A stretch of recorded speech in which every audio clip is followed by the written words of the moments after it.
Hello friends, good morning. मैं तीस कुमार वर्मा का प्यार से चैनल डायनामिक कैरियर इंस्टीट्यूट में आपका स्वागत करता हूं। तो आज मैं आपके लेकर आया हूं करंट अफेयर्स। तो आज समझेंगे करंट अफेयर्स को और याद करेंगे, ध्यान से सुनेंगे, है ना। तो समझिए, आज का करंट अफेयर्स हम समझते हैं और पढ़ते हैं।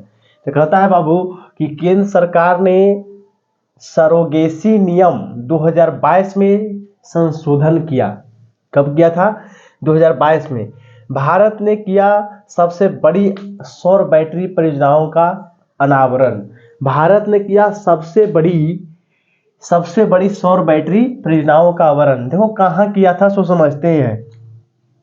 भारतीय सौर ऊर्जा निगम SECI ने छत्तीसगढ़ के राजनांदगांव में भारत की सबसे बड़ी सौर बैटरी ऊर्जा का भंडारण BESS चालू की है। कहने का मतलब समझना है बच्चा कि भारतीय सौर ऊर्जा निगम कहता है छत्तीसगढ़ के कहा, राजनांदगांव में भारत की सबसे बड़ी सौर ऊर्जा बैटरी का भंडारण चालू किया है। तो कहता है कि जो परियोजना जो दिया गया है, संबंधित मुख्य कारण हम समझते हैं इसका कि कितना दिया गया था। इसकी क्षमता होगी 40 मेगावाट, 120 मेगावाट BISS सौर ऊर्जा PV संयंत्र क्षमता कितनी है?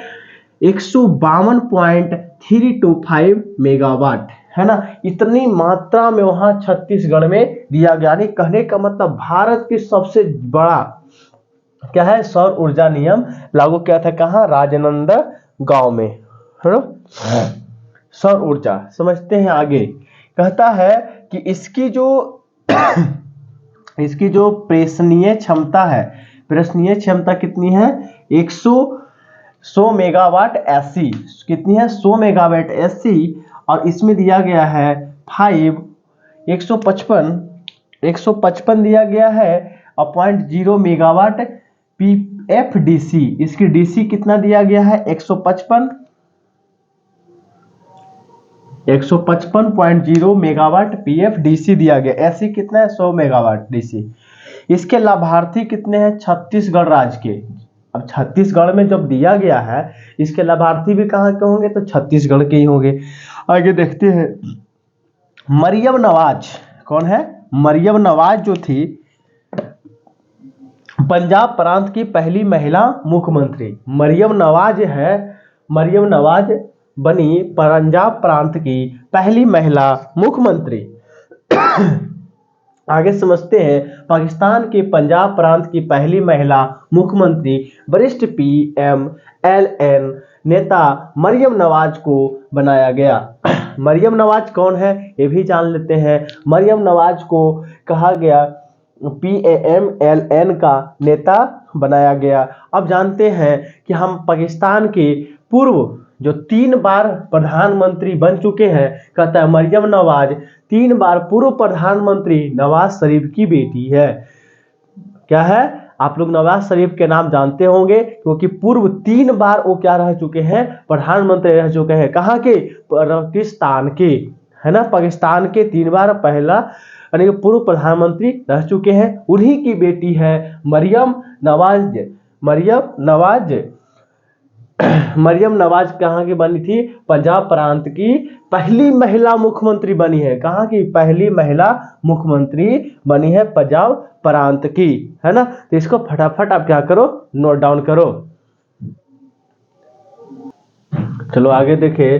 तो कहता है कि डॉक्टर अदिति सेन डे को 2023 GD बिरला पुरस्कार मिला, है ना। 2023 GD बिरला पुरस्कार मिला। जो क्या थी? भौतिक GD बिरला पुरस्कार किसके तहत मिलता है? कहता है कि वैज्ञानिक जो अनुसंधान करते रहते हैं, उसके उपलक्ष्य में GD बिरला पुरस्कार मिला जाता है। कहता भौतिक शास्त्र वैज्ञानिक अदिति सेन डे को क्वांटम सूचना एवं संगणना के क्षेत्र में, कौन से?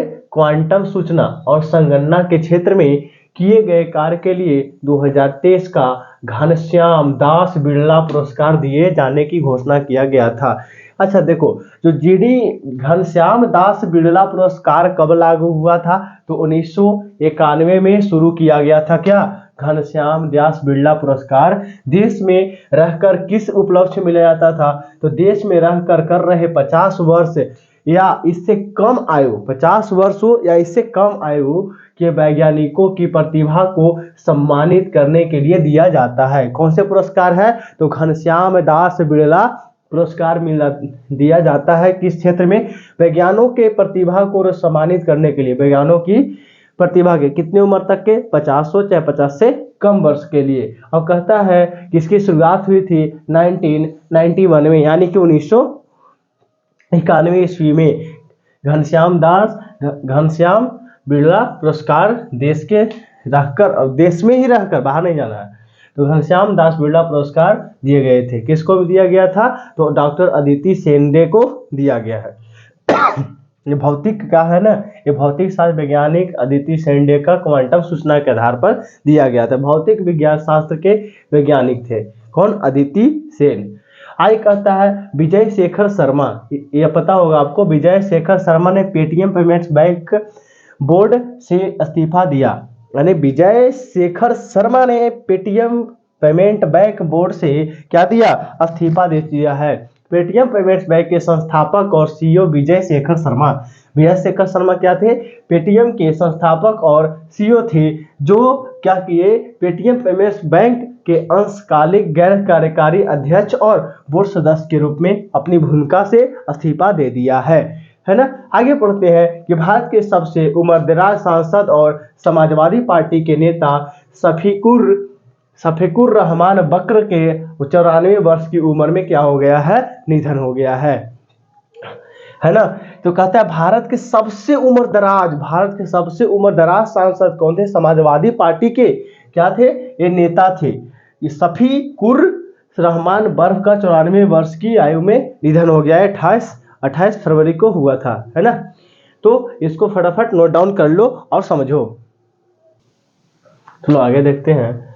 कहता है बाबू कि पीएम मोदी ने रंगपो सिक्किम के पहले रेलवे स्टेशन, रंगपो में सिक्किम के पहले रेलवे स्टेशन का शिलान्यास किया।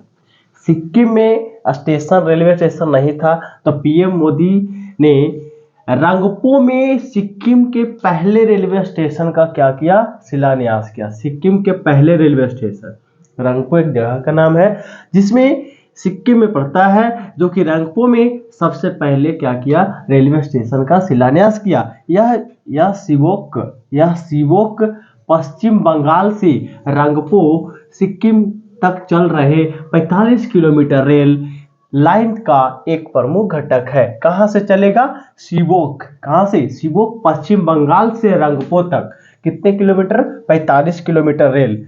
आगे कहता है ना कि लाल रंग के सिलेंडर में कौन सी गैस भरा होता है? तो लिक्विफाइड पेट्रोलियम गैस भरा होता है, जिसको हम शॉर्ट में बोलते हैं एलपीजी। इसी का नाम होता है एलपीजी।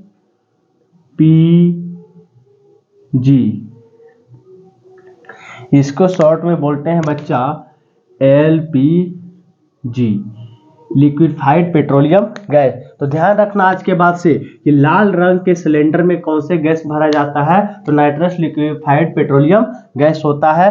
नीले रंग के सिलेंडर में ध्यान से देखो, नीले रंग के सिलेंडर में कौन से गैस होता है? तो नाइट्रस ऑक्साइड गैस होते हैं। कौन से गैस? नाइट्रस ऑक्साइड गैस होते हैं। सफेद रंग के सिलेंडर में कौन से गैस होता है? तो ऑक्सीजन भरा हुआ होता है। सफेद रंग के सिलेंडर में कौन से गैस होते हैं? तो ऑक्सीजन भरा हुआ होता है। एक होता है भूरे रंग के सिलेंडर, तो भूरे रंग के सिलेंडर में कौन से गैस होते हैं? तो हीलियम भरा हुआ रहता है। ये सब बातें ध्यान में रखना है। दुनिया में सबसे ज्यादा अखबार कहाँ पढ़ा जाता है? तो भारत में पढ़ा जाता है। देखो भारत में बहुत लोगों को टाइम बहुत ज्यादा मिलता है ना। सबसे ज्यादा बेरोजगार तो भारत में है, तो बैठा रहता तो करेगा क्या? अखबारें न पढ़ेगा। तो यही कहा जाता है कि दुनिया में सबसे ज्यादा अखबार कहाँ पढ़ा जाता है? तो भारत में पढ़ा जाता है। दुनिया का सबसे ज्यादा देखा जाने वाला स्पोर्ट्स कौन सा स्पोर्ट्स है? तो फीफा वर्ल्ड कप सबसे ज्यादा देखा था। आज से देखोगे तो सबसे ज्यादा क्रिकेट देखल भी जाता है तो इंडिया में ही देखा जाता है। कहते हैं इंडिया में बहुत बैठा बैठी रहता है, एकदम आराम से हर गांव चौराहा पर जाओ तो 10 गो आराम से बहस ला रहे होंगे। लेकिन और देशों में ऐसा नहीं है, और देशों में सब अपने काम में बिजी हैं। इसलिए कहा जाता है कि दुनिया में सबसे ज्यादा अखबार पढ़ा जाएगा तो भारत में पढ़ा जाता है। दुनिया का सबसे ज्यादा देखा जाने वाला स्पोर्ट्स कौन सा है? तो फीफा वर्ल्ड कप है। शेर जो है शेर की बात कर रहे हैं। किसकी? शेर, जिसके लायन बोलते हैं इंग्लिश में। शेर दुनिया का सबसे अधिक देशों का राष्ट्रीय पशु है, सबसे अधिक देशों का राष्ट्रीय पशु है। अकेला शेर ही है ना जो 15 देशों, कितने देश की बात कर रहा है? 15 देश का राष्ट्रीय पशु है। शेर जो है अकेला 15 देशों में एक क्या है? राष्ट्रीय पशु है। सबसे अधिक देशों का राष्ट्रीय पशु माना जाता है, 15 देशों का अकेला राष्ट्रीय पशु है। कहता है अमेरिका के पूर्व राष्ट्रपति बराक ओबामा अपने जेब में हमेशा किसकी मूर्ति लेके घूमते हैं? तो हनुमान जी के। देख लो भैया, अमेरिका तक के भी हनुमान जी ना छोड़े, सगरों चल जाते हैं, है ना। कहता अमेरिका के पूर्व राष्ट्रपति बराक ओबामा अपने जेब में हमेशा हनुमान जी के मूर्ति लेकर घूमते थे। समझना ही बात। ये बातें याद रखना है कि बराक ओबामा जो अमेरिका के पूर्व राष्ट्रपति थे, वो पैकेट में हमेशा जेब में क्या लेके चलते थे? तो हनुमान जी के मूर्ति लेके चलते थे। तो ये बातें ध्यान रखनी है। नीले रंग के सिलेंडर में कौन से नाइट्रस ऑक्साइड है? सफेद रंग के सिलेंडर गैस में कौन से ऑक्सीजन भरा जाता है? भूरे रंग के हीलियम भरा जाता है। लाल रंग में तब जानते लिक्विफाइड पेट्रोलियम गैस होता है। हाल ही में पीएम मोदी क्या किए थे? सिक्किम के पहले रेलवे स्टेशन का शिलान्यास किया है पीएम मोदी 28 तारीख को। ध्यान रखें इस बात को, जो कि रंगप्पो एक जगह का नाम है, वहां पे स्टार्ट हुआ है, जो कि चलता है शिवोक से, पश्चिम बंगाल में पड़ता है। शिवोक से रंगप्पो की ओर चलता है। वो कितने किलोमीटर पड़ता है आपको? 45 किलोमीटर पड़ता है। तो ये बातें आज के लिए इतना ही रहेगा। अगले हम मिलते हैं अगले लेक्चर में, है ना। इतना के लिए थैंक यू, धन्यवाद। अगर वीडियो अच्छा लगा तो सब्सक्राइब करें, शेयर करें, लाइक करें। थैंक यू, धन्यवाद।